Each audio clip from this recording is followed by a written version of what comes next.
Assalamualaikum warahmatullahi wabarakatuh. Hello guys, how is it going? We are from 6 group. There are 3 members. I am Muhammad Syamsuddin and Sinta Rahmawati and also Vivit Aprilia. Well, we will expand our matter today by the title Testing Grammar and Used. Let's check this video and let's learn together. Testing of grammar is one of the mainstays of language testing. Well, such tests the ability to either recognize or process a correct grammar. They do not test the ability to use the language to express meaning. However, it can be argued that a basic knowledge of grammar underlies the ability to use language to express meaning, and so grammar tests do have an important part of language program.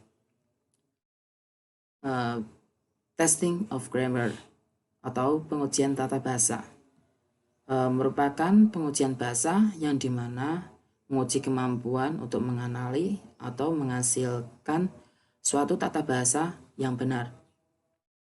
Tes ini tidak menguji kemampuan menggunakan bahasa untuk mengungkapkannya atau kita bisa disebut dengan speaking ya. Namun tes ini mengarahkan kita untuk mengetahui dasar tentang tata bahasa, sehingga tes ini memiliki peran penting dalam program bahasa. Seperti itu. Terus the types of test, there are 5. The first is multiple choice test, error correction, comprehension item, transformation items, word changing items, and sentence combining exercise. Okay, number 1 is multiple choice test. Probably the most common way of testing grammatical knowledge is the multiple choice test. These tests have the advantage of being easy to create and being able to cover a lot of grammatical points quickly. The most common types of multiple choice grammatical item is one in which the test marker gives the test a sentence with a blank and 4 or 5 choices of a word or phrases which completes the sentence correctly.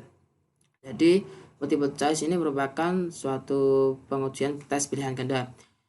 Tes ini memiliki keuntungan karena mudah dinilai dan dapat mencakup banyak poin pada tata bahasa. Tes ini di mana tester memberikan kalimat kosong kepada peserta tes, kemudian ada jawaban 4-5 pilihan kata atau frasa untuk melengkapi suatu sentence dengan benar.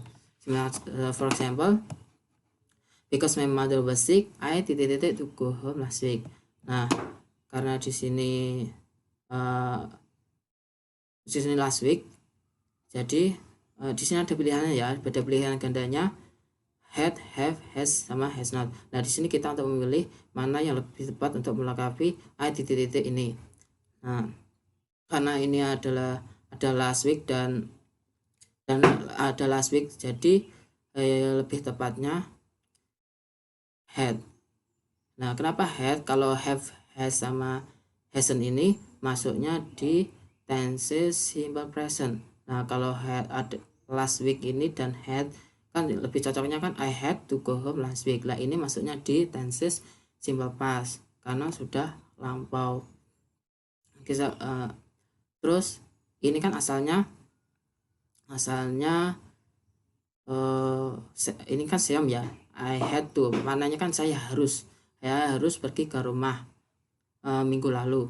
Nah asalnya kan mas, karena mas itu tidak bisa dijadikan bentuk kedua dari bentuk pas.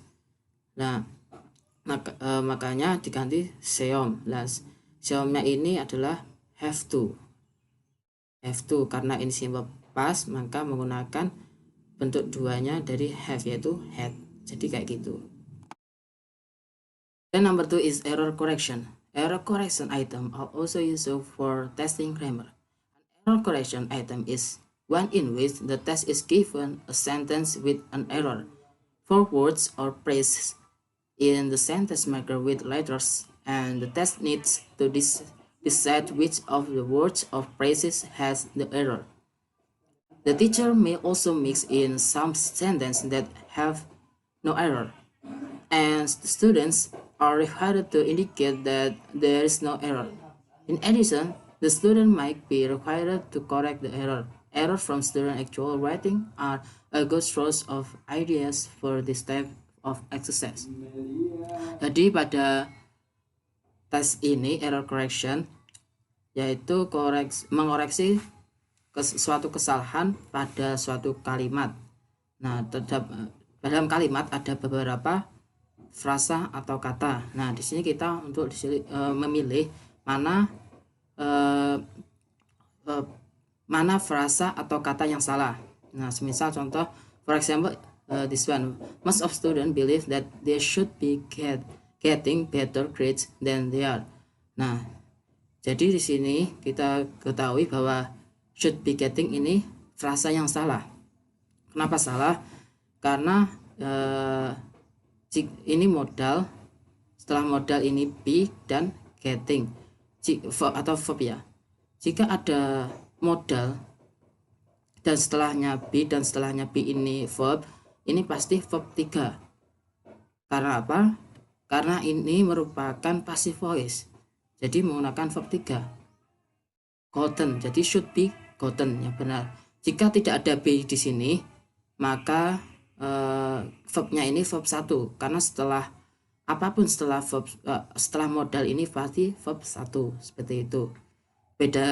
Bedanya sama multiple choice tadi, kalau multiple choice ada pilihan gandanya, pilihan jawabannya benar. Kalau ini kita diminta untuk menunjukkan mana yang frasa atau kata yang salah seperti itu. Next, 3. Completion items. Completion items are items in which the pieces are asked to fill in blank in sentence. For example, give the book to blank woman in blue dress.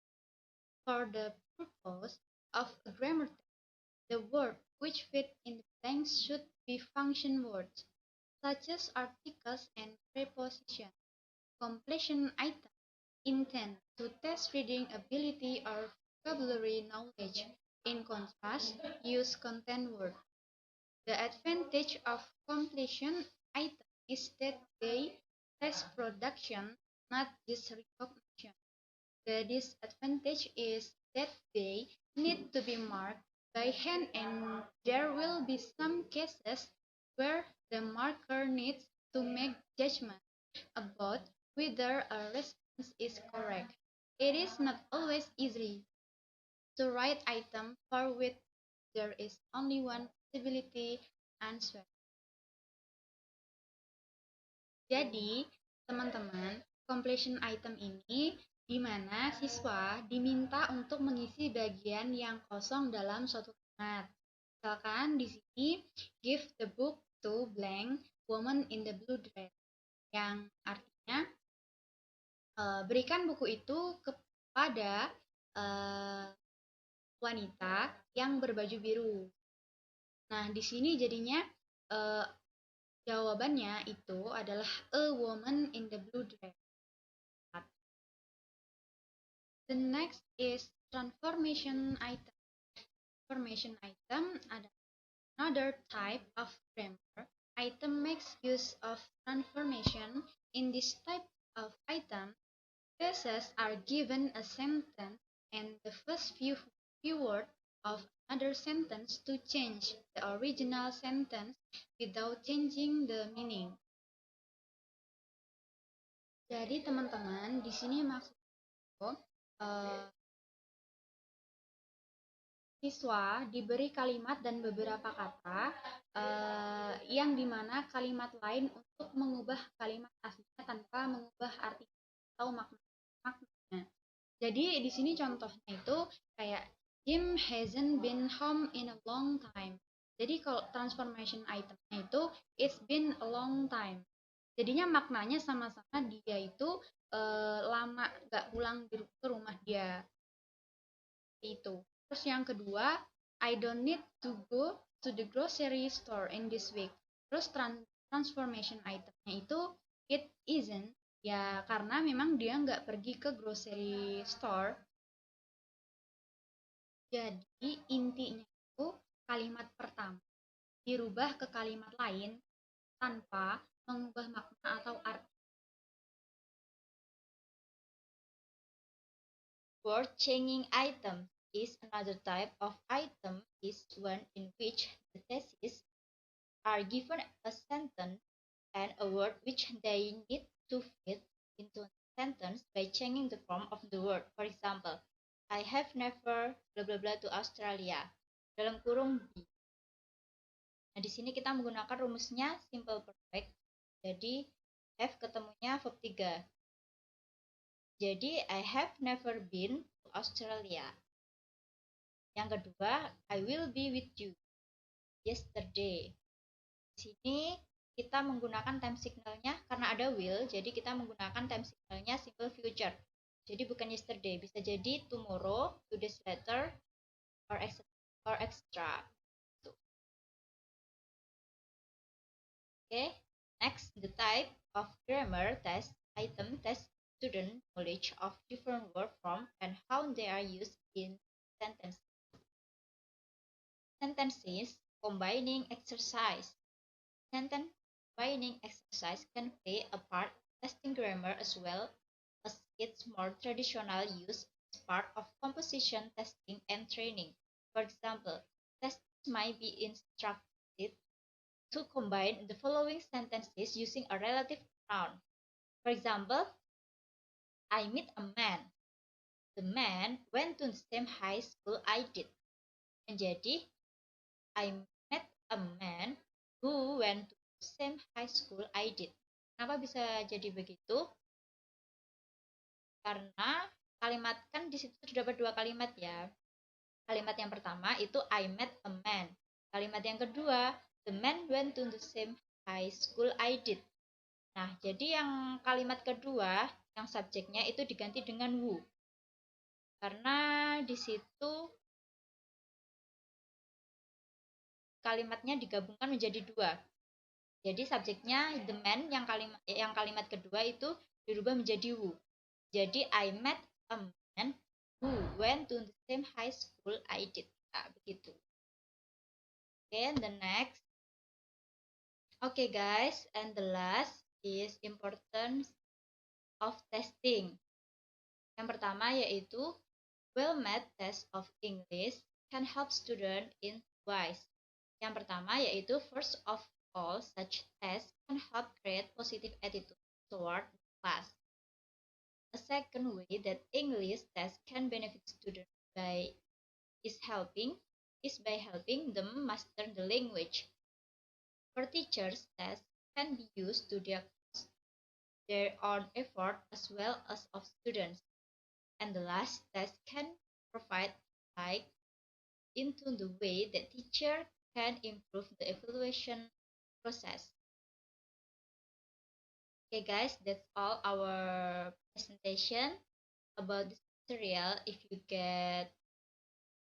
you have question or if you get confused about this material, you can ask our group WhatsApp. Okay, that's all our presentation. See you on the next occasion. Bye.